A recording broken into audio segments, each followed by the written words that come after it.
talking before with Matt about when his son was almost abducted. Could you hear that out in the control? I did. I will listen to the whole story. It was incredibly scary. Isn't it? And I'm wondering, did your parents have difficulty with you? Were you one of those trusting kids who would be willing to walk away with somebody? Did your mom talk about fears that she was going to lose you? Well, my mom told me a story about one time where a stranger offered her and her friend candy. And so they got in the car, and I think they ended up jumping out of the car at some point. Oh, my goodness. This is when she was a kid? Yeah. Wow. Yeah. So I think that scared me enough that. So just hearing that story scared you, and you didn't want to be abducted. God, I was scared of strangers. Yeah. Well, I find that a lot of times friendly. It's one or the other with kids. That my son was very trusting, and I, being the overprotective mom, just heaped story after story after story about strangers, and then he became so afraid that he wouldn't talk to strangers. Now we try to find the happy mix, but it's difficult. It's a difficult thing to teach. You were mentioning that you guys have been going out into the field, so to speak, to work on things. Well, I think what's interesting, especially with Will. Will's such a fascinating creature. I mean, he really is. He'll talk to someone, and he'll say, "Are you a stranger?" Yeah. And that interaction will happen, and during that interaction, he will realize during that interaction that they're no longer strangers. Exactly. And so it's all we all speak in code. Yeah. I mean, it's all big code, right? Yeah. I mean, there's no such.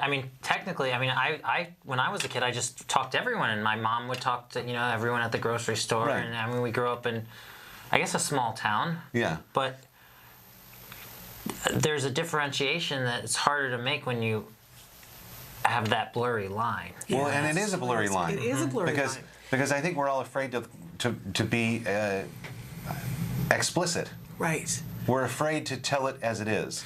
Right. So we change things. Because it's profiling. So we change things, and we change things. So we change, we make codes, and certainly I think in when we talk about like anything sexual, which is certainly something that you have to talk about, right. especially with strangers, with danger, absolutely. Strangers. We talk in code, and if you ever, Peter Gerhardt is, right? Yes. I saw him at the help group a couple of years ago, and I was amazing. really impressed by him.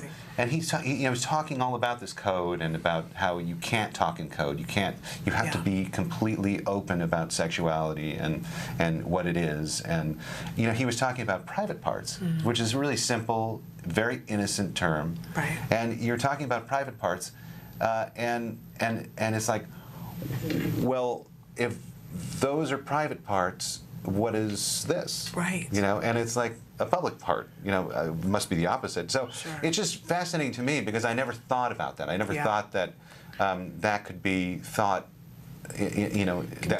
Speaking in code would be maybe possibly even dangerous. Absolutely. Do you know who helped me a little bit before I even had a child was Rosie O'Donnell. Rosie O'Donnell talked on her show once about teaching her oldest son about stranger danger, and that she would talk about strangers, and you don't talk to strangers, and you don't talk to strangers. But their doorman of their building, her son would talk to him, right. and because he wasn't a stranger, and once you talk to somebody, they're not a stranger. Exactly. And so she started instituting a policy with her son where she would say to people, now this person is a stranger, but because you're here with me, I can talk to him and you can talk to him. But he's still a stranger and we're still talking to him. She's incredibly perceptive of how to do that. Isn't that amazing? I was on The View a while ago, and she actually was talking about the fact that she might have autism, and Really? and then she decided to have Rosie O'Donnell. Yeah, and then she had John on her show, and they talked about it. And You're talking about John Elder Robinson? John Elder Robinson was on her show, and she mentioned Autism Talk TV. Very cool. Yeah. Very cool. Well, I know she has always been a champion of autism causes, and she's very outspoken. She made it possible on The View for them to do a whole series on autism that was very informative. But I remember that particular conversation talking about stranger danger had nothing to do with autism, but I remember thinking, oh my gosh, how confusing is it for kids when we say stranger and yet we talk to strangers all the time in front of them. It's crazy. And we don't label them. When you really think about it, it just doesn't make any sense.